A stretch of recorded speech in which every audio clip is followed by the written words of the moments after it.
Okay. Let's see if we've got anybody in here. Let's have a look. Have we got anybody in? We are live, I believe. Yeah. Already got an ad spinning on there. Come on, son. Getting polished. How's everybody doing tonight, guys? Hopefully we've got a few people in here and we can have a bit of fun. Let's have a look. Let's have a look at the chat. See who we got in this mother fluffer. Oh, yeah. We've got a few peeps in. Chat's lighting up. I think there's about 75 people in the mix right now, which is pretty cool. How's everybody doing tonight? Early one compared with what we normally do. And good to see so many people tuning in. Won't be the longest one tonight. Not going to be fixed length. I wouldn't have thought. But ladies and gentlemen, how you doing? It's been a busy week in arm wrestling. I wanted to just jump on here and give everybody a little bit of a heads up on some of the stuff that's going down. And I suppose a good place to start would be, unless you've been living under a rock, you're going to know that there's a pretty big match taking place December 11th over in Dubai between two of the very best that the sport's ever seen. I just got announced and I'm going to be announcing. So I'm looking forward to that, guys. I'm really, really honoured, really, really happy, really pleased to be getting the shot announcing that. Carolyn Looms just coming with a super chat. Happy Thanksgiving, Neil. Oh, yeah, it's Thanksgiving, isn't it, today? Over in the US. To all the people watching, any people watching from the US, happy Thanksgiving, guys. Hope you're all having a good day with your families. And yeah, I forgot all about that being a Brit. And I've been busy throughout the day working hard. So I hadn't really checked out any social media or anything like that until now. And yeah, thanks for the tip off, Karen Looms. Really appreciate it. Hope you're well also, you and your family. Alex Willett, Arm Wrestling, gonna get your whistle wet and start us off. Hi, Neil. How you doing, Alex? Hope you're well, brother.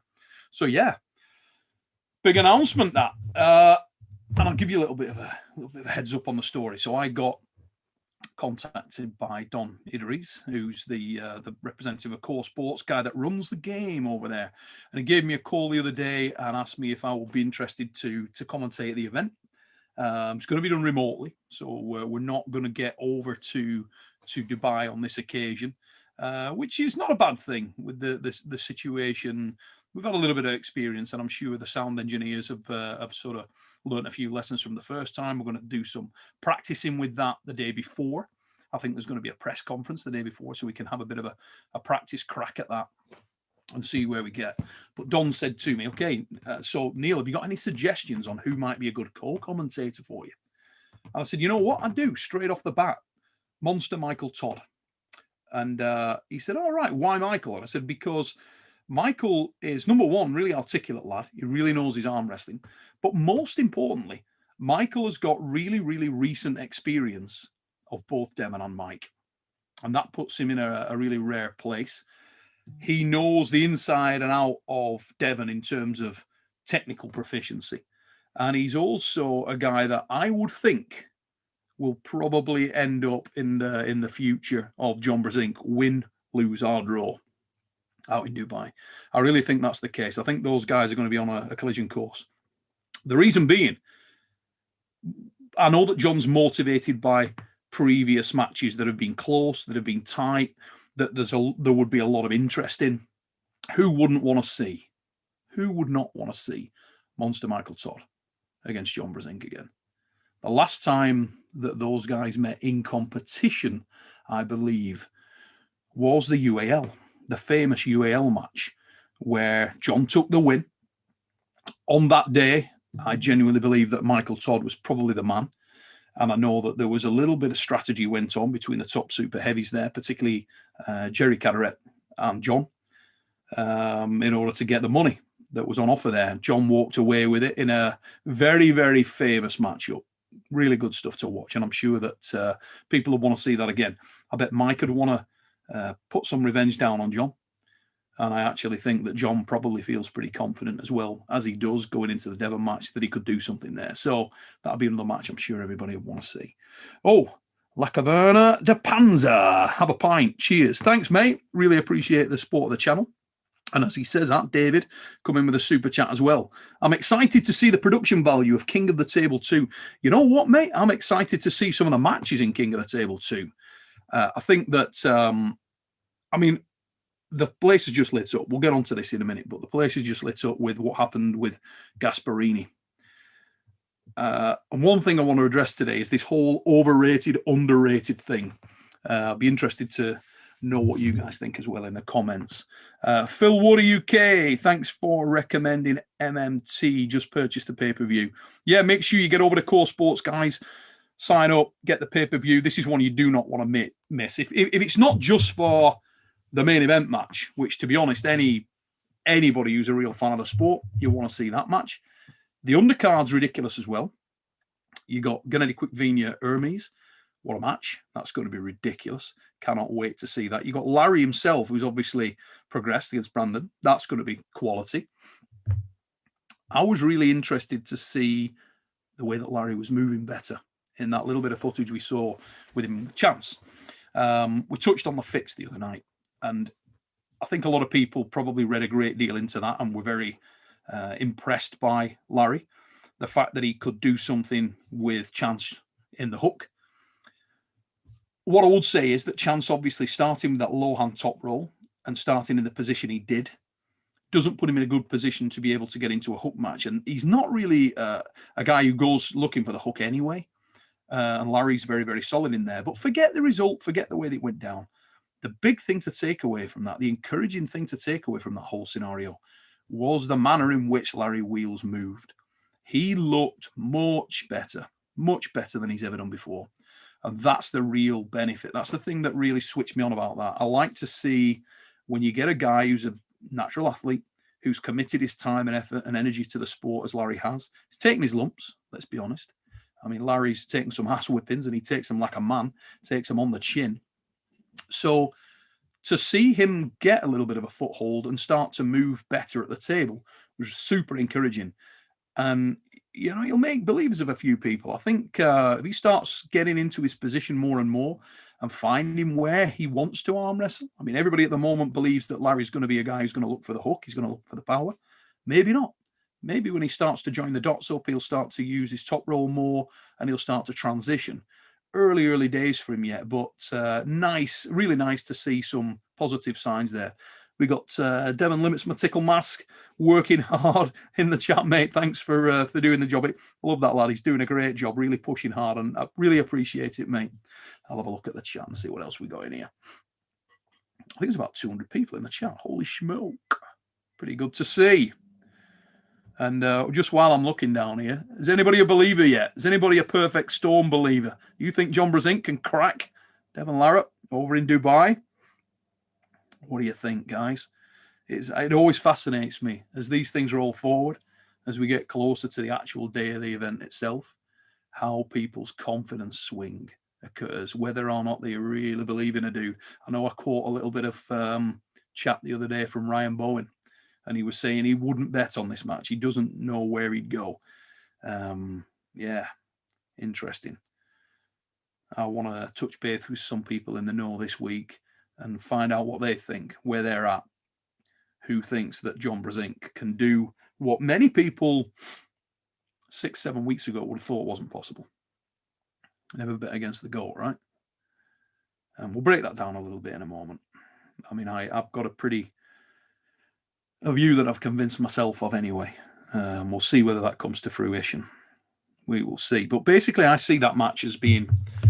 It's all about the height. It's all about hand and wrist, effectively. The biggest weapon that John Brzenk takes into this match is that his hand and wrist have usually been second to no one.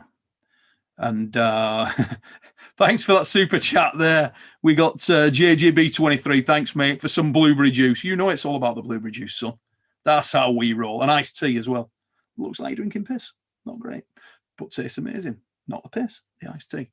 And love a bit of iced tea, particularly peach and lemon. I can highly recommend for the non-iced tea drinkers out there. If you want a quality drink other than blueberry juice, that's the one. Good gear. Team that up with a bit of Western Survivor. See how you go on. Put air on your chest. So getting back to what I was saying. It's all about the height. If Devon Larratt can control the height, if he can win the height in the match, I think John is in a very, very, very difficult situation indeed, because that's going to force him to chase the match. You would have to think, when you break this down, that if John Brzenk could grind out a long match, could win in a long match against Devon at this stage, it would be, I'm going to say, possibly the most impressive win that he'd have ever had in his career. And he's had some impressive wins. Back in the day, John Brzenk was known for being able to do it all. And people think that that just relates to, from a technical perspective. So John obviously liked to top roll, but it's arguable that he had the best hook in the world at one time as well. He's got the press, seen him use that very proficiently over the years. He's got in trouble with guys and pulled out a brought back wrist press and finished matches. Famously with Michael Todd at the UAL, we saw him go to the flat wrist press, the dead wrist press. We've seen him do that with the likes of Yoshinobu Kanai when they pulled over in Japan for it. And the timing of John is always first class. If you ever want to study timing, John and the vintage John Brzenk matches are going to give you some great insight in that. Look back at some of the stuff that he used to do in the Yukon Jack. I always remember when I was a young man, I watched a match with John Brzenk and Johnny Walker. For those people who don't know Johnny Walker, he was previously pretty much John Brzenk, super dominant, incredible, talented middleweight arm wrestler, extraordinarily strong, and he used to sweep the board. I remember a match in New York. John Brzenk hit the hook, went deep and tight into that hook with Johnny Walker, and then kept that wrist contact, little pressure, and then reversed it into a can opening top roll, smooth as silk, beautiful to watch. And it was that timing and also that ability to use any and all techniques in the sport which have made John as famous as he is, as exceptional he is, as genuinely unique as he is. And despite all of that and all of that history, all of that track record, if John Brzenk could go to Dubai at 57 years old and carve out a win in a super match format against Devon Larratt, anywhere near the recent form that we've seen him, the last time he was out in Dubai, if we see anything like that man show up and John could somehow carve out a win, wow. I mean, wow. For me, it's a very, very big ask for John. I've always been the guy that said I would never bet against John. In this instance, I would. I would love, usually I want to be proven right on all these things, right? But I would love to be proven wrong and this to turn into a screaming career-ending death war. It would be awesome if this match lived up to the promise, lived up to the hype, and you know what? Lived up to my original aspirations for this thing. Because when I put the guys together the first time out at Arm Wars Deep Water in Thurrock at 2008, that was what I was looking for. I wanted it to be an absolute hellfire match. Arm Wars, every time I put on an Arm Wars card, anybody that's ever been to the Arm Wars matches will know, I really don't care who wins or loses. I'm not too enthusiastic or emotional about that at all. It's just an arm wrestling match. But I really do care about a few things, the biggest of which is I'm looking for mega battles. That's what I'm interested in. The whole concept, the whole ethos of arm wrestling is built around that. If we don't have the mega battle, the essence of the thing is gone for me. And particularly in 2008, when we had the Eurosport, Sky Sports deals around, Eurosport deal, we needed to deliver contractually. We were in a legally binding contract, and we had to deliver every week on a certain set of criteria. We had to deliver a show every single week. And bear in mind, when I say that we had to deliver a show, I'm talking about it had to be a good show, a show that Eurosport would gladly air. I had some really bad experiences with that when I brought over big name arm wrestlers, most notably Travis Page and Devon Larratt. Never aired. You know, they didn't want to show it. They didn't rate that match. Looked at the match and basically said, it's garbage. They didn't care about the notoriety of the arm wrestlers involved in the match. They cared about that visceral thunder and lightning element that everybody wants to see, and that the man or woman who's not an arm wrestling fan wants to see in order to sell the sport on. So if we put together a poor match or it didn't work, nobody was more upset about it than me. So in 2008, when that was a one-way street for Devon Larratt, I was absolutely gutted. Let me tell you now, sick as a pig. Hopefully this time we see a tightly contested match. I do have a little bit of confidence, however, that if Devon Larratt gets a real significant edge in this, I believe he would feed out rope. I really do. I think, as dangerous as that may be, I believe he would feed out rope. And I think his confidence that he would win in any kind of endurance scenario, once he's got some fatigue in the arm of John, would make sure that he did that. I think that's what you're going to see. And I hope that's what we'd see anyway. I hope he doesn't just crucify John if he did get an edge on there. On the opposite side, the flip side of that, I do think John has got to try to finish quick. I think he's got to make it so he serves aces. And if he's unable to do that, it's going to be a long day for the GOAT. The man's nothing to prove. But I think he's doing this for him. When he's been on the show, he's spoken about that. This matters to him, matters for his legacy. He's spoken about the fact that he wasn't happy with things in 2008 for whatever reason, his own reasons. He'd love to turn Devon over. He obviously feels that from a technical perspective, Devon is the type of arm wrestler that suits his style, that suits his strengths. He's betting big, he's going in big, he's going in strong, and he knows exactly what he needs to do. He's enough experience of Devon and what Devon does to know what he needs to do. Exciting times. Marcin Regulski, thank you for your super chat, brother. He's put, will Devon be as strong and motivated as versus Monster Michael Todd? That's a great question, mate.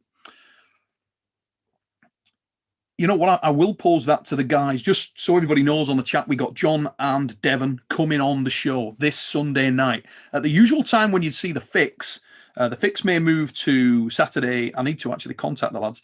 The fix may move to Saturday or potentially Monday, and we'll be doing John and Devon part 2. A little catch up before the guys head over to Dubai on Sunday night, 9:30 GMT, which will be 4:30, I believe, Eastern.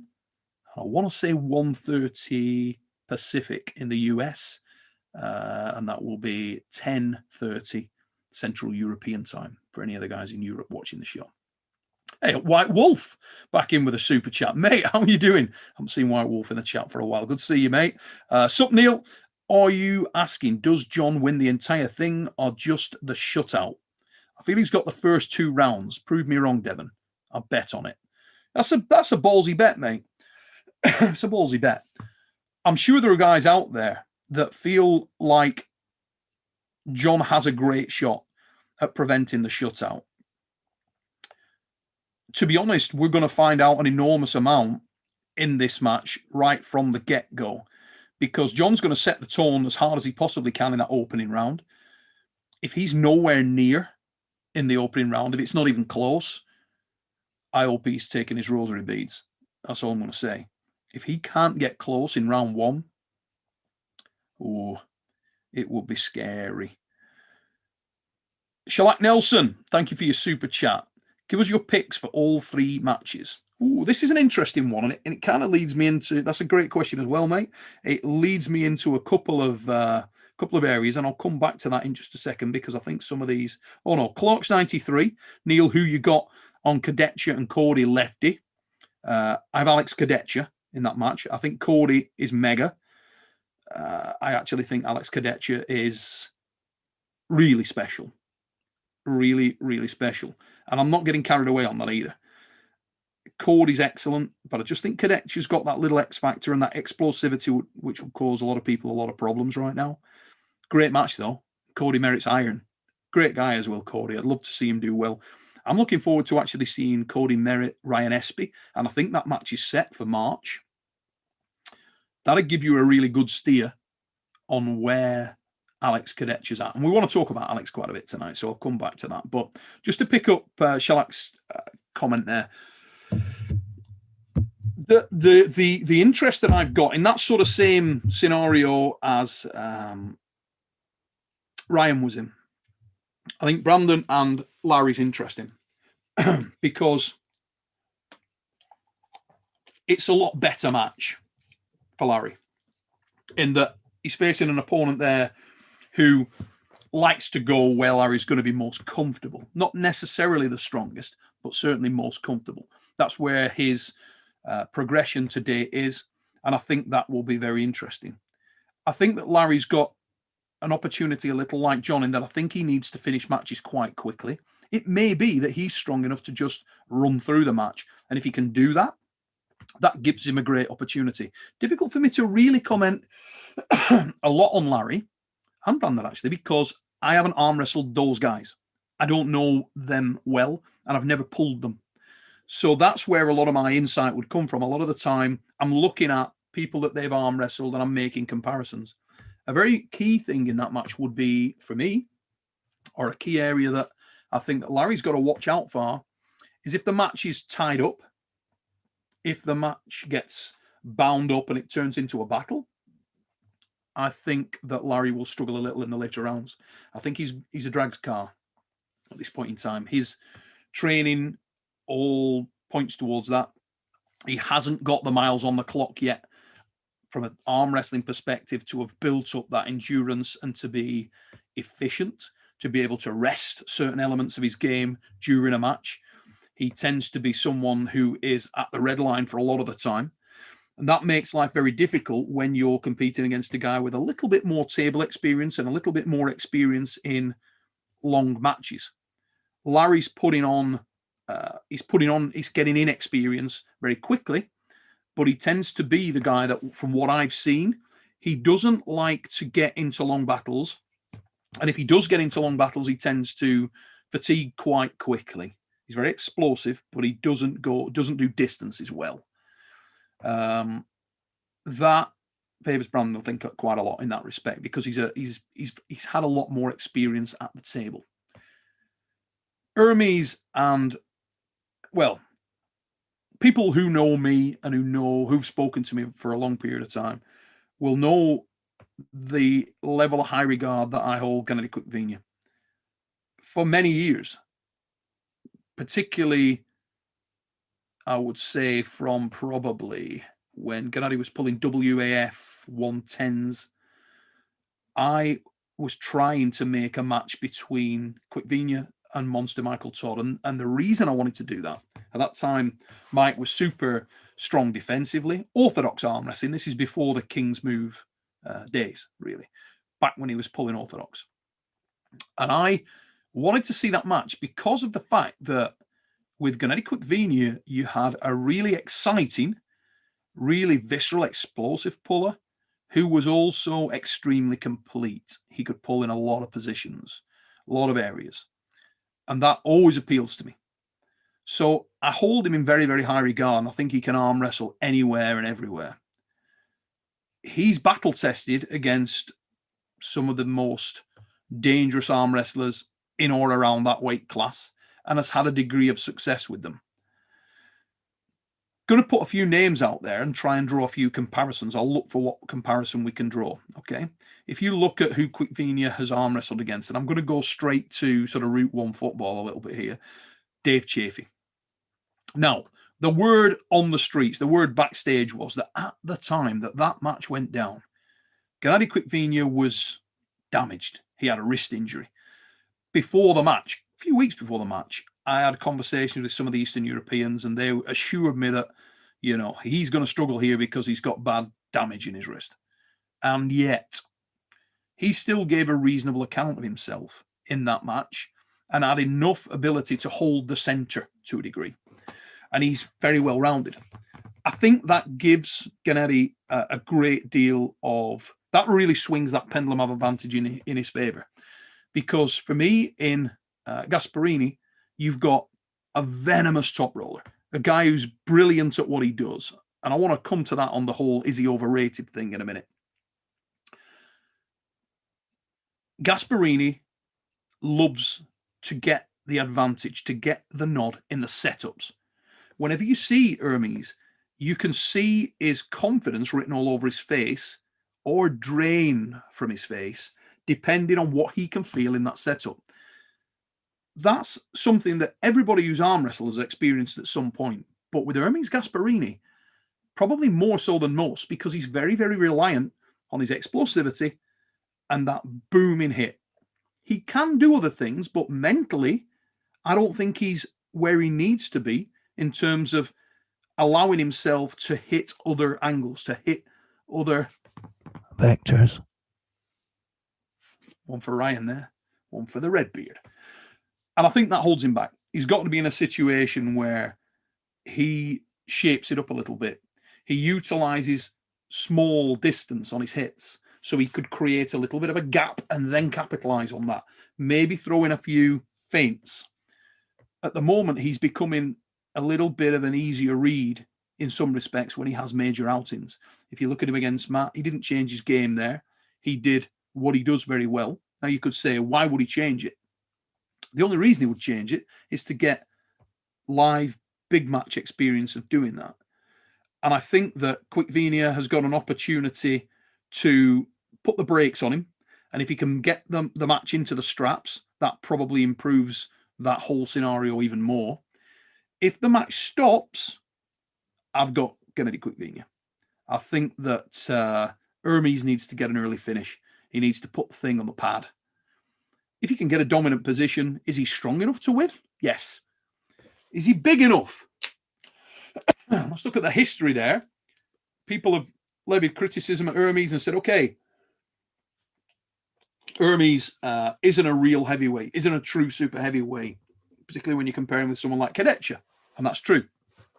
Hermes is a guy who's got a comparatively small frame compared with some of the modern super heavyweights, and he's stacked power and muscle onto that small frame.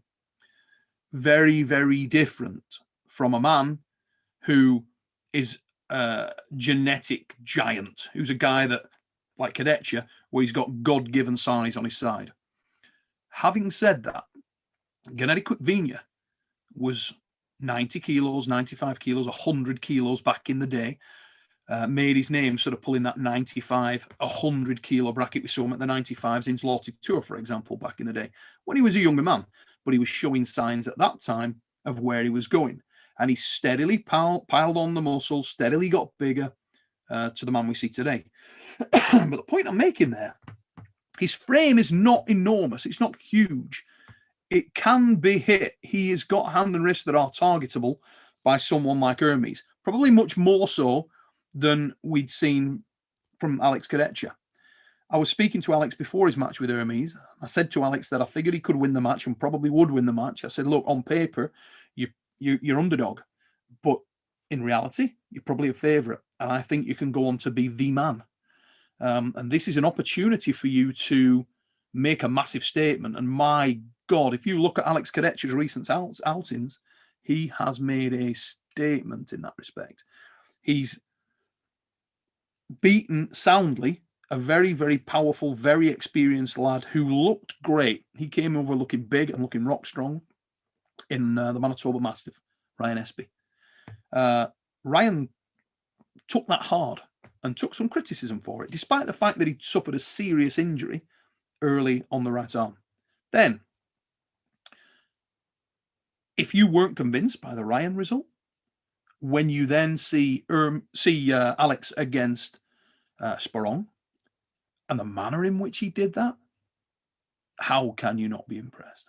Tobias Sporong, young, upcoming, hungry, bigger version than we'd ever seen him before. I think he was around 125, 130 kilos, much bigger, really explosive, rock strong. And he was dominated and manhandled.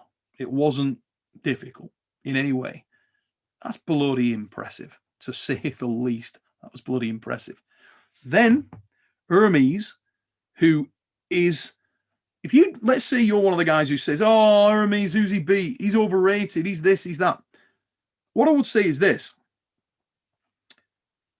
Even if you were that guy, you've still got to believe and you've still got to admit that Hermes represents an extremely dangerous adversary. Really, really exceptionally dangerous. Very, very fast, blistering speed. I mean, the other day I was listening to people saying, oh, Hermes is still a mega threat to someone like Devon Larratt. Okay, well, if you believe he's still a massive threat to Devon, then at least you accept the fact that he is dangerous for a lot of people. If he's dangerous for Michael Todd, I had many, many messages saying, I still think Hermes can beat Michael Todd. I actually don't think Hermes would beat Michael Todd right now. I think Michael would beat him. But if you're one of the guys that thinks that that's the case, and you may be right, if he could beat Michael Todd, then you've got to accept that he is a dangerous, dangerous adversary. And he was decimated by Alex Kadetcha. Alex was really comfortable in that environment and just went through the gears. Now, that's fascinating, isn't it? Because what that does do, once again, we're in that like uncharted waters kind of thing with Kadetcha, because nobody's really sure how good he is. And it fascinates me now that everybody's going out. Some of it's just for content, but people are going out and they've got this degree of certainty on how good Alex Kadetcha is or isn't. And he'd beat this guy, but he wouldn't beat this guy. And he'd beat this guy, but not this guy. How the do you know who he'd beat and wouldn't beat? We haven't really seen where that ceiling is, and it's difficult to look at the current version of Kadetcha and get an indication of where his ceiling is, because in his last few outings, he's been playing. It's been really, really easy. I'm not saying that the guy is the best in the world right now. I don't believe he is. But I'll tell you what, potential? Wow. Phenomenal. Now, going back to Quick Venia. Quick Venia can press, can hook. He's got really good endurance. He can top roll. He is a supremely well-rounded individual. And I think that going into a match with a guy like Hermes, who is in his big match environment, a man who lives and dies by the fact that he can dominate your hand and wrist and take that away from you, makes a really exciting and interesting match, and more of a reason for you guys to tune in, because it is balanced on a knife edge a little bit. Because we've heard people like Laban say that if there's a weakness in Gennady Quick Venia, his wrist is suspect. His wrist is suspect, and his wrist can be taken. Well, if his wrist can be taken, Hermes is pretty good at taking people's hands and wrists, okay? Unless it's an elite level hand and wrist, Hermes can take it. Now, if we get a situation where Hermes Gasparini pops up in anything like this kind of shape, and you've got someone as firebrand as Gennady Quick Venia hanging him up in either a flat or a broke back wrist position, oh my God, that would be an entertainment. I would love to see that. And more than anything else, I want this card to be an absolute bloodbath, a complete tear-up. So I can't wait for it. I'm going to back Quick Venia. I think that he's a little bit more well-rounded. Could be a great match. Could be a really, really entertaining match. And what a way to get things started. I'm assuming that match is probably going to go first, so I can't wait. Then there's the big one. Then there's John and Devon. I'm going with Devon. I believe that it's Devon's match to lose, in my opinion. Ordinarily, I would have said that John is a man I've never, ever back against. John Brzenk is capable on his day of beating anyone. I'm not sure whether his day has gone. He's 57 years of age. And most concerning for me is purely and simply the amount of miles that he's been able to get under his belt since his resurgence. He's pulled a few good lads, but they're not that good. This is a really big step up. The things that are in John's favour are, in some respects, this was an opponent that, from a technical perspective, can be viewed as matching well. And most critically, and this is a thing that I want everybody to consider, most critically, in John's mind, it matches well. So John's confidence will be higher than it would potentially ordinarily be because of the fact that he's had a lot of experience with Devon. He feels like Devon and the way that Devon arm wrestles suits him, allows him to get into his groove. And I think John genuinely believes that if he works very hard on a few key areas, And John's understanding of the sport of arm wrestling is exceptional. So he'll believe that he can work very hard on a few key areas and gain an opportunity to defeat Devon where he couldn't potentially beat someone like Levan, like Vitaly the Latin. He knows where the gaps are in Devon's game. He's seen them. He understands them. He doesn't have to learn as he goes. He already knows what he needs to achieve in his own mind, and that's going to give him a great deal of confidence.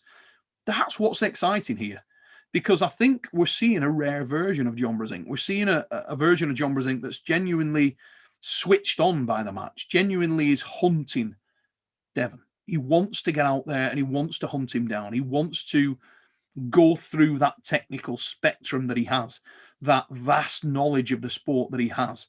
And to me, someone who's an arm wrestling purist, I am excited by that prospect.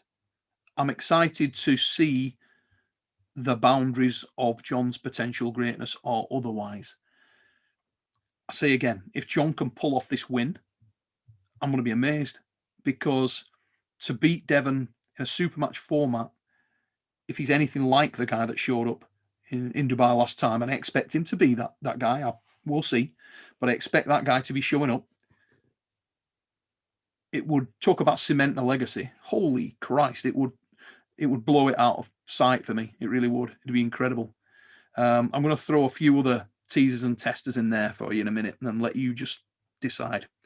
First of all, a couple of super chats. Carolyn Looms, thanks, mate. Love the super chat coming in from, I think you're based in Canada, aren't you, Carolyn? I know you're an Uncle John fan. Are you USA or Canada? Definitely on the John Thompson banner. Remember, get over to Uncle John if you're not already subscribed. Top dude, Uncle John, lovely lad. If you ever meet John, that's a cracking lad. So let's have a look. He's put Neil, since Arm Wrestling Derek, there's another great guy as well, and another giant, killed Tom Nelson. What do you think in a match between Sandris Sedis and Derek Smith? Screamer, ? You know what?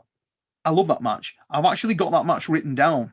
I think Derek Smith is one of those guys that, again, he's a bit unproven. He's not faced enough guys, a wide enough spread of guys for us to really know where he's at. But he's well-rounded. I think he needs to be a little bit more explosive. He seems to like to slowly move into position a lot of the time, even in his matches, unless he's got the guy completely and utterly outgunned. I think with Tom, just in size and style, he was in a different place. I'd love to see Derek extended. I'd love to see Derek where he's really got a test. And with someone like Sandris, I do believe he's got a test. Sandris said this is great. Some news on that as well when we talk about arm wash. Oh, Uncle John's in the... All right, Uncle Johnny's in the chat. I was just talking about you, mate. Happy Thanksgiving to all those who celebrate. I'm thankful for Arm Wars, death battles, and the warm embrace of the Queen. See you at Iron House. Yeah, John Thompson's going to be over at Iron House, and what a series of matches that guy's getting himself involved with. Cannot wait. Cannot wait for that. So let's just back up a little bit here and get back on topic. Jordan Sill. Now, so Derek Smith. I don't know whether Derek's been vaccinated yet, and he probably hasn't. I don't think he'd been vaccinated last time out, and that's going to restrict his international travel. So we may not see Derek outside of the States for a while. But if Derek is able to travel freely and got over to some of the European nations, I think there are a lot of great matches. One great match for Derek Smith that I really like, just to follow up on Carolyn's point there, would actually be Tobias Sprong. That's a match I love. I think Derek and Sprong would be awesome. I don't know whether you guys in the chat feel the same, but it's one that I've talked about previously on the Fix, and it's one of the matches that I wanted to bring to the Iron House. Great match. I love the fact that both young lads, both with massive futures, massive potential, both really hungry to prove themselves, and that could really light up. And Derek Smith is a fantastic character as well, isn't he? I mean, charismatic lad, great bloke. You meet Derek Smith, what a lovely bloke, salt of the earth lad. He really is, and it's exciting times for the sport. He's one of the real characters in there, without a doubt. So let's talk about Arm Wars Iron House for a minute. Couple of bits of progression there. What I can tell you is I'm in conversation. Sandra said this is coming. I'm in discussion right now with Joran Konev from Bulgaria.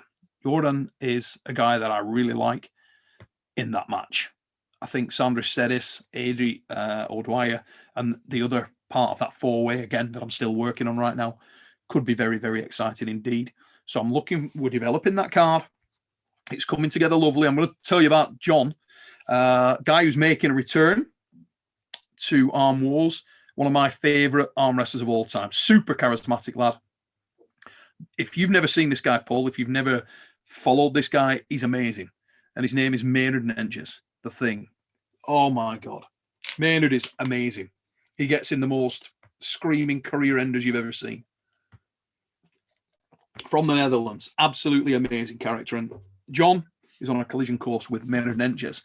Another guy who's just done very well in the PAA Nationals over here is Scotland's own Kieran Morrison, Jock Jovi.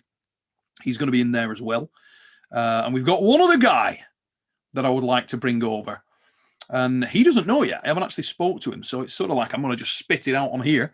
And he may see it, he may not. But it's James Wall from the UK.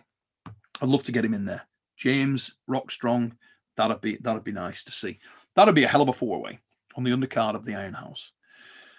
Bigger matches that are coming in there. Obviously, you know about Mindaugas Terasetis, Tom Holland, unfinished business. Absolutely incredible. Those guys are already starting to wind each other up right now.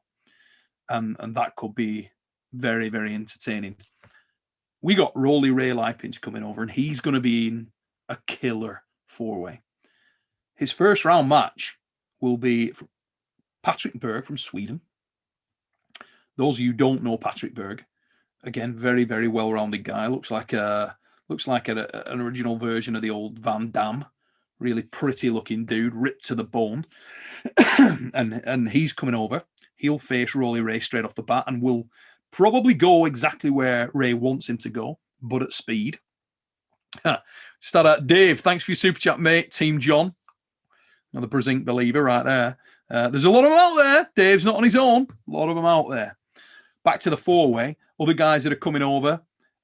You may or may not know them. Tobias Troels Pedersen of Denmark is a guy that I want to bring over. He's losing weight at this point in time.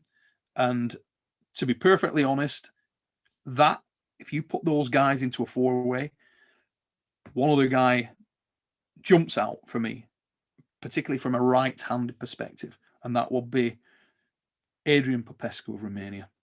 Fair enough. It may lack fundamentals in some people's eyes.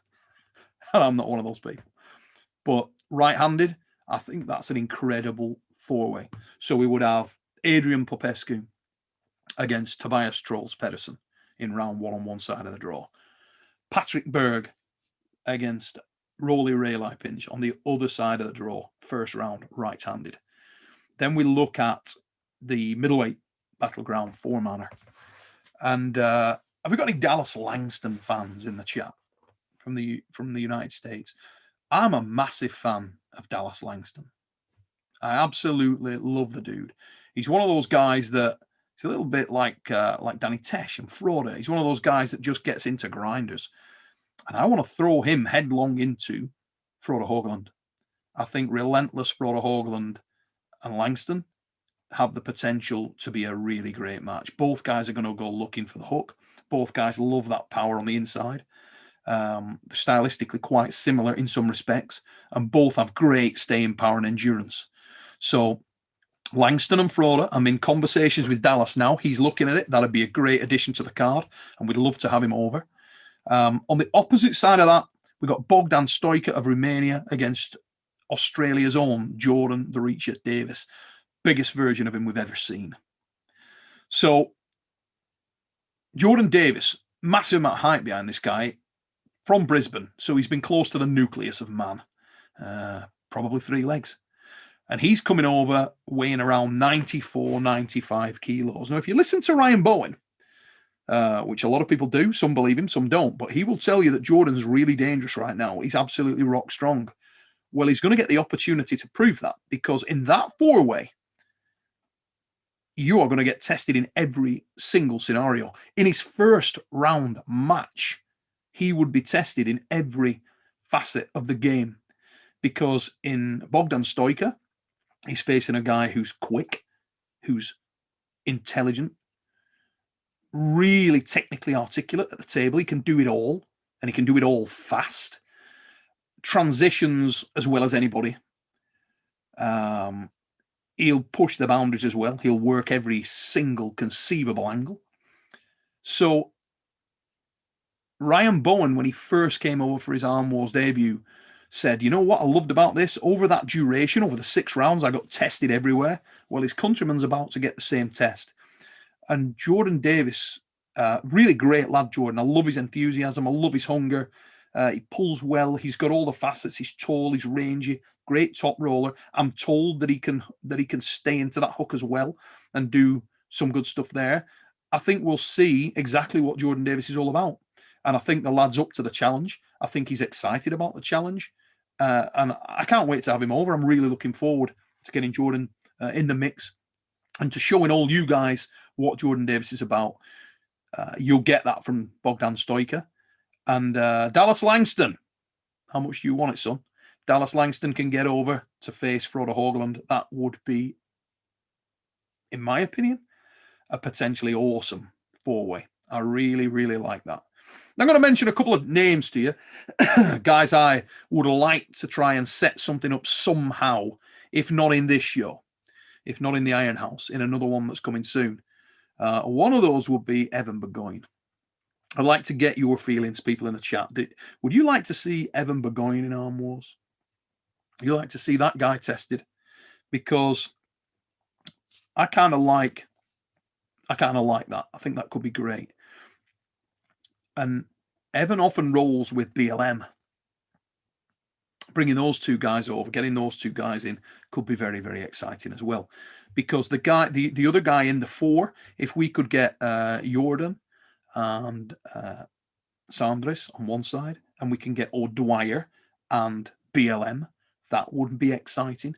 I think at the moment, BLM's bigger. I think he's around the 230 mark. I know that Evan was on the fix the other day in the chat, and he sent a message in to John and told him that that was the weight that he was knocking around at. So that could be interesting. And I also think we'd get, I mean, my God, Burgoyne's going to bring you some character in there, isn't he? So I'd love to see Evan in there. We will see what we do. We'll see what we can throw together. But, yeah, it's all about how bad you want it. I got aspirations for a lot of lads in this. Remember, this is all about the road to the Arnold Classic. If you want to get yourself through to the Arnold Classic, we want to see you beforehand. I can't talk too many details, but there's a lot of exciting things happening at the moment in arm wrestling. Let me tell you now. Holy, in my time in the sport, I don't think I've ever seen so much vibrancy around arm wrestling and what's going on in the sport. It's a great time to be an arm wrestling fan. It's a great time to be an arm wrestler. The commitment from the guys from the Arm Wars Iron House perspective, if they, anybody that thought it was going to be like a holiday for these guys, it'll be bloody enjoyable, I'll tell you that, but it will be graft. We are going to be filming the lads from the day dot, from the moment they get over there. Remember, if you haven't seen the new Arm Wars channel, the new format, the new way that we're going to present stuff, please get yourself over. Just Arm Wars on YouTube, the old channel. My old channel is now called Arm Wars The Archive. So all the old stuff's still there for you to view, but it's all about what's coming next. We launched that channel officially, okay, at Christmas, this Christmas. I've seen some of the footage of what's coming. The reality check stuff is fine, but we're not happy with it. That's not where we want it to go. Yet some of the footage that's coming out of that is absolutely immoral. There is some amazing shows coming your way, guys, featuring the guys that were in reality check. Very similar to the show we've just put out there. If you haven't caught that already, get yourself over. Please like, share, subscribe. We need your support to make this thing go like never before. This is the format we want to take the sport in. Oh, we got the Hitman Alan Ford, I've just seen, with a bicep, a shades, and a thumb. He's in the chat. The Hitman Alan Ford, great arm wrestler. And we need you guys to assist us with this. So please get over, check out the new Arm Wars channel. I don't know. I think, yeah, Devon Limits Meticulous put it in there. Thanks, brother. He's put it in there for you all to see. that'll give you an indication of the manner in which we're going to present the sport going forward. And we're going to show you the characters. We're going to give you more of the people that you love in the sport. And what I would say is this is an open opportunity for everybody. We're not just going after the very best in the world. We're going after the very best matches. And we're going after arm wrestlers that are committed and want to grow their own brand. We don't want to own your brand. We're not interested in controlling you, owning you. Even Herman Stevens might enjoy what we are doing, okay? You can arm wrestle wherever the hell you want. What we want you to do is we want you to come over and we want you to go balls out, go out on your shield, come over and give it every ounce. Put on a show, arm wrestle as hard as you possibly can. My job would be to put a hurdle in your way, another arm wrestler who is going to make your life miserable from the moment your elbow goes on the pad to the moment you finish the match. And if you're, like a lot of us are, someone who likes to get into those matches and really go to the death, you'll have a great time because you'll arm wrestle harder than you've ever done before. We're going to put you into some absolute screamers. And everybody's going to win from that. You guys, the fans, are going to win from that. And we're going to bring you some incredible action, some incredible footage, and some great shows. Let's have a look. What else we've got to talk about? I know I can't stay on here too long tonight. I'm just checking the timings. I got about another 10 minutes or something like that. Want to knock over a couple of super chats. Queens11, thanks for your super chat. Does Devon neglect bicep strength nowadays? Too focused on hand and wrist. He often gets opened up on go and pulled across centre. Bad against John. Yeah, it is, mate. It is bad against John if he goes there.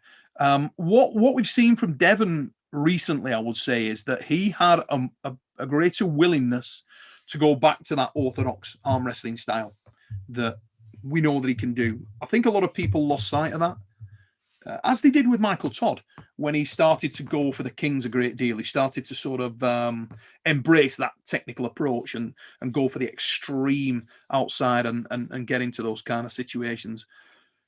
Don't forget, however, that the man's orthodox skill set is really, really high. Devon can arm wrestle anywhere and everywhere. And in 2008, when the guys met, if you believe that John's wrist was really bad and that was the reason for it, what about the scenarios when Devon managed to get John into the hook and was still really competitive there when it was arm on arm? Even with the strap applied, he was still supremely dominant. After the show, after the event, everything's done and dusted. And we've got a collection of sort of 12 world-class arm wrestlers, the likes of Marcio Barboza, Michael Todd, Johan Lindholm, myself when I was competing hard. We had Peter Scherber, rock strong puller from Poland at that time. We had Secret Stuart Hall, Wise Grip Andy Barker, a lot of other top-class arm wrestlers in the room that night. And John sought out practice table matches with Devon, started that scenario going, pulled every conceivable position and had nothing for him.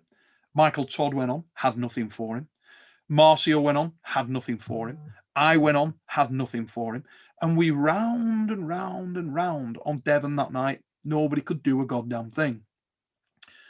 What that does suggest is, if you'd have been there and seen that, and on the way back to the airport the next day, John was very impressed by it. He said, look, yeah, he's really, really good. I rate this guy very, very highly. Now, obviously, John is a very respectful, nice bloke. And he didn't put it on anybody and he kept his opinions to himself, and this, that, and the other. And only John will know how good or bad his wrist was. But what I would say is that I am sure that John is respectful of what Devon represents and the threat that he represents in this match, whilst he will have some inherent confidence. And I'm also absolutely sure that Devon Larratt will be very aware of the skill set and the danger that John Brzenk represents at the arm wrestling table. He's not the GOAT for nothing. If you're the greatest of all time in a sport with technical diversity at the level that arm wrestling has, you don't do it by accident. If you track John's career, there is an enormous amount of evidence of how good John Brzenk is. Now, I want to pick up the question again about the neglect for bicep training. I think that Devon has he's kind of like that. He's got that obsessive compulsive, and he finds something and then focuses on it for ages. And there may well be some truth in the fact that at the moment, or in recent recent times, his focus has not been on hitting his bicep hard. And you've got to ask yourself a couple of questions there. Does he feel like his bicep is as stable and is his ace move or in his ace moves in the same way that it was in his earlier career, pre-surgeries? The one thing to sort of temper that thought in your minds would be that in the 2015 victory that John had over Devon, when John would tell you he was, if he was injured in 2008, which, you know, opinions vary, but if he was as bad as he said he was in 2008, he'd tell you he was revving in 2015, okay? So if he is red hot in 2015, he still was beaten in a hook by Devon that day. Now, to temper that comment a little bit, John was trying to top roll, all right? That's what he was trying to do. He was trying to fleece him open. Now, when you then end up in a deep hook, supinated hard, you don't come up in an advantageous position. So John wasn't body shaped to hook, and yet he still made a real battle of it, a supremely entertaining battle of it. Shows you the level of ability that John has. But what I would say is that was post-surgery. Now, if John was damaged in 2008, maybe Devon has a similar argument going on in 2015. I'm going to go on record as saying, one thing I will say, because a lot of people have sent me messages on this, I was not aware prior to the 2008 match that John Brzenk's wrist was severely damaged. That's a fact. I was not aware of that at all. John had told me that he had a damaged wrist earlier in the year, and I checked back on all the correspondence from this the other day. I've got all the original emails, all the messages, and the match had moved from its original scheduled time. It moved back, or proposed time. It actually moved back by a number of months, and that was because John wanted to get himself to a situation where he felt he was healthy enough to contest the match. It may be that he didn't get there and he felt like he needed to do it and he was trying to help me out. John could have done that. I don't know. But what I'm trying to get at here is I think there's a lot of uncertainties here. There's a lot of gray area and not too much black and white. So it leads you to a fascinating set of criteria that you can bounce around your own mind and try to arrive at a, oh, well, this is how it's going to go down. Because by the same token, in 2015, I know, speaking to Devon before the match and at the event itself, he was in not good shape with his right arm problems. So I'm hoping that this is a reckoning and we see a good shape for both men. We see both men able to compete really hard in their chosen style. And we see who is capable of finishing the game. And above all else, as I said earlier, my real wish for the Core Sports King of the Table 2 event will be that we see a defining legacy battle, a real screamer to elevate the sport to another level. It's great times for the sport. And if these two lads could put on a battle, oh God, these are two of everybody's favorite arm wrestlers. Most people, if you had to say to most guys in the game, who have you got most respect for? These two are going to be in your top 10. There's no doubt about it. They're both superb competitors, very well-rounded arm wrestlers, great ambassadors for the sport, very different characters, and yet similar in some ways. Brad Cook 217 in the chat, ladies and gents. If you're not subscribed to 217, you are missing out. Brad Cook is a bad mother fluffer. That's a talented individual. Hope to see Brad Cook involved with arm wrestling as this train rolls forward from an arm wars perspective, let me tell you now, because he's a talented individual, really knowledgeable lad. Great dude. Can't say enough about him. 217. Get over there, get yourself subbed. You'll see some beautifully presented stuff on Brad's channel. Plus, he's got a very well-shaped beard. If it comes down to facial hair, few people have got it dialed in. Certainly better than that scruffy big thing that Mike's working with at the moment, that Rebecca won't let him shave off. That's our big. I was on the phone to him the other day, and the thing is a foot wide. It's like You get that thing wet, you people up with that. You know, tie a couple of little tassels on it and belt people silly with that thing. It's like a weapon. Monster Michael Todd, get it clips on, clip it back. Now let's have a look. I'll just check the chat that I haven't missed anything. Oh, I think Cooper Maxwell's just come pinging in with a super chat. Happy Thanksgiving to all. Arm Wars equals greatness, mate. Thank you. And I'll tell you what, I'm so excited about that Arm Wars prospect. Hey, you just reminded me of something. I don't know how many people we got on here now. I can't see the frigging number, but hopefully a lot of people do get a chance to see this at some point. And I'm going to ask you all a big favor. I want to be able to bring the information on Arm Wars and what's going on Arm Wars as quickly as we can and as directly as we can. And I know that one of the ways that we can do that is via Facebook also. The Facebook channel, the Arm Wars Facebook channel, we want to put snippets out from the Iron House and so on, just to keep you guys in the loop, some behind the scenes stuff. It'll be going out on our YouTube channel and on our Facebook channel. But in order to do that, I need to get the Facebook channel up in terms of likes.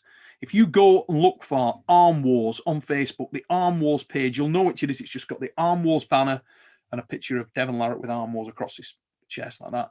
So get on there and give us some likes. Get over to that channel and hit the like button. As many as you can, share that. Tell people about that Facebook page. Subscribe to that Facebook page. Subscribe to the Arm Wars channel. If it says Arm Wars on it, we need you guys to back it, to share it, to tell people about it, and to get those likes up. I would really appreciate it, guys, if you can do that, and we can try and make a success of this thing. We've got so much invested in it, and we are really trying hard to do good stuff for you. Hey, Big Derek's in the chat. Neil is my hero, mate. You're my hero. Get over to Derek as well. Get subscribed to Derek. He is one of the most hard-working lads within the sport. And I'll tell you this, Derek is a man who's not going away. You're going to be that. He's progressing like a mother fluffer. Let me tell you. He is progress. Oh, Matt Rhodes Sports in the chat. Matt, how are you doing, brother? And he's put, does arm wrestling have a masters division like Strongman? It does, mate. Yeah.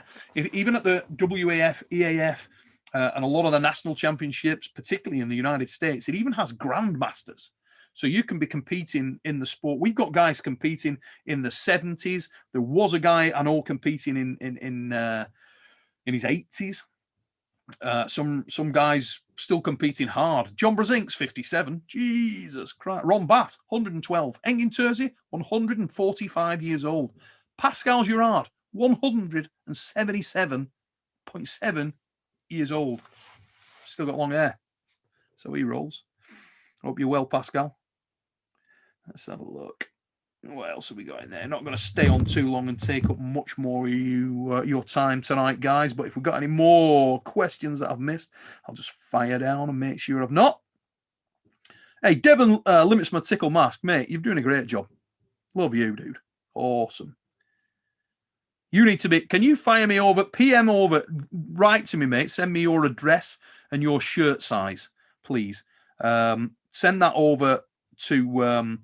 the Supernatural email address, which I think is out in the public, but if not, supernaturalstrengthchannel@gmail.com. Fire that over. Ping it over, son. You're doing a great job. Let's have a look. If we missed anything in here. I hope I haven't missed anything. I don't think I've missed anything. Let's go have a quick look, because I know I missed a super chat a couple of weeks ago, and I was really pissed off when I did. Remember, if you got any last minute questions, guys, anything you guys want to know, give me a shout. Put it in there now. I can't see anything. I think I'm caught up. I don't think I've missed anything. And also, lads, let me know, lads and ladies, let me know who you really want to see in the Super Series. And we'll try and get them over, if not in this first Iron House. Just to tell you when that's taking place, the actual Iron House itself, all right, is taking place from between the 27th and the 31st of January 2022. What's that? Where can we buy the channel merch? The channel merch, all this stuff, the Arm Wars classic range with the black and gold metallic logos, the coloured options, the white that I've got on now. You can get all of those. They're always on my community page, community tab on the Supernatural Strength channel. And also if you go into the descriptions, we put them all in there. So there's tons in there. We're working on a website right now and everything's going to be in there, but there is an absolute rake of stuff. We've got the Fix shirts we got the Deep Inside shirts. We got all the Arm Wars stuff. We got all the athlete specific Arm Wars stuff. Just launched a No Limits Devon Larrett green hoodie and shirt, which is on the community tabs, and I'll also put that actually in the description after this. So yeah, you can find it's all over the show, but I'll put some in the description. A lot of it's already in the description, and if you look back at the fixes, you'll see those as well. Got an absolute rake of Arm Wars apparel that you can get your hands on, guys. Jackets, hoodies, t-shirts, sports shirts, long sleeve shirts, short sleeve shirts, kids stuff, baby stuff, you name it. We've got a jacket for your fucking dog. So we roll. And I think that's about the size of it. Let me see. I don't think I've missed anything else, so I'm going to probably jump off here real quick. Guys, I want to just say a massive thanks to all of you also for showing so much support to the channel. Obviously, it's moving that you guys care as much as you clearly do about the sport. Really appreciate your input. Really appreciate your support. We're going to try and bring you the best stuff. I'm throwing any and all money that the channel make into the Arm Wars promotion, trying to make it as good as we can. We got a house that we've got for the Iron House event, which is going to be quite a unique prospect, and we'll try to come live in the evenings there to let you know what's going on. But James Statham is a very, very talented lad, and if you get yourself over, check out the new Arm Wars channel. You will see what I'm talking about. And I can honestly tell you, I've never been more confident that we've hit onto something with this style of presentation. Go over to the new Arm Wars YouTube channel. Check it out. Check out that show. It's there in its entirety. Show's about 25 minutes long, something like that. And it'll give you a real feel for how we're going to present things going forward. If you are an arm wrestler that is trying to further yourself and grow your brand on social media, this thing is made for you. It's going to give you the opportunity to show your character off beyond belief, to show what you can do. James Statham. All right, Jason, son. He's in the chat. He's just splashed out on another camera. He has as well. I've had another big spending due today as well, mate. Don't even talk to me about it. I feel physically. I'm a bit sick in my own mouth. Just thinking about it then. Terrible. Yeah, but I know where you're coming from. We are chucking it into this thing. But James is a talented lad. He's doing a great job. We're aligned. Obviously, he's a wanker, but I actually like him. And I think he turns out some good stuff. And there's more to come.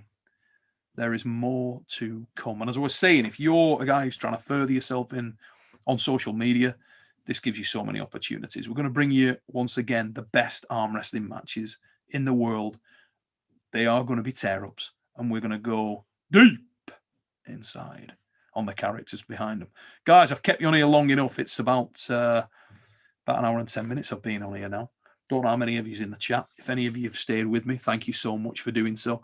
As I say, please like, share, and subscribe to the channel. Get over to the new Arm Wars channel. It's just Arm Wars on YouTube. Get over there. Check it out. If you could all go over to the Arm Wars Facebook page and show us a like on there as well. Share it. Let everybody know. I can ask no more. Guys, have a great evening. All the very best to you and your families. I hope you found this interesting. I know it was just me. I'll bring you some of the more interesting guys as well. I'll get some of the bigger names on. We got John. We got Devon. That's this Sunday. It's at 9:30. Tune in for that, guys. And until I see you again, take it easy, peeps.